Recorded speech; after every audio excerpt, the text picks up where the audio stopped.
septembre 2022, après le décès de la reine Elisabeth II, William est devenu prince de Galles, et son épouse Kate Middleton, connue jusqu'ici comme duchesse de Cambridge, est devenue princesse de Galles. Pour la reine Camilla, cela n'a pas été aussi simple. Car ce titre a pendant très longtemps été associé uniquement à Lady Diana, tragiquement décédée dans un accident de la route survenu à Paris en août 1997.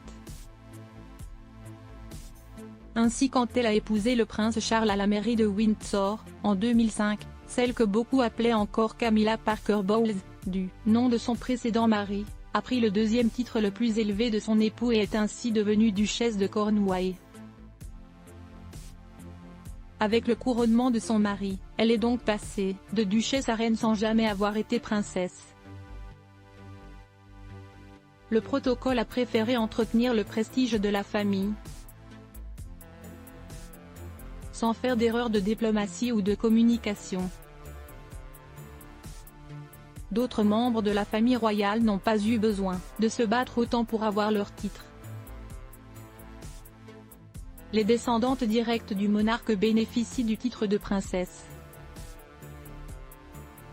Cela a été le cas pour les filles du prince Andrew, les princesses Béatrice et Eugénie, ou pour la princesse Anne. Un droit du sang d'une certaine façon. En revanche, pour les femmes intégrant la famille en se mariant avec un prince, c'est beaucoup moins évident. Prendre le titre de leur mari relève de la courtoisie. Par exemple, certains spécialistes estiment que pour désigner Kate Middleton, la formulation princesse William de Galles serait la moins incorrecte. De même, pour Camilla, on aurait pu parler de princesse Charles de Galles et non de princesse Camilla.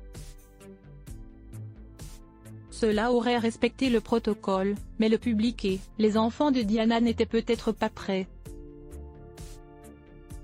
Photo, Reine Camilla, découvrez les membres de sa garde rapprochée. Voir sa belle-mère reprendre le titre de princesse de Galles aurait sans doute ulcéré le prince Harry. Lors de la promotion de ses mémoires, Le suppléant, livre sorti en janvier dernier, le fils cadet de Diana n'avait pas épargné Camilla. Il avait présenté l'épouse de Charles III comme dangereuse.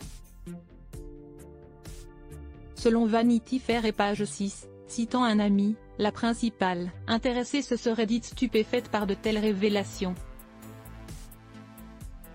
Le prince Harry et la reine Camilla se retrouveront le 6 mai puisque le plus jeune fils du roi devrait bien être présent au couronnement.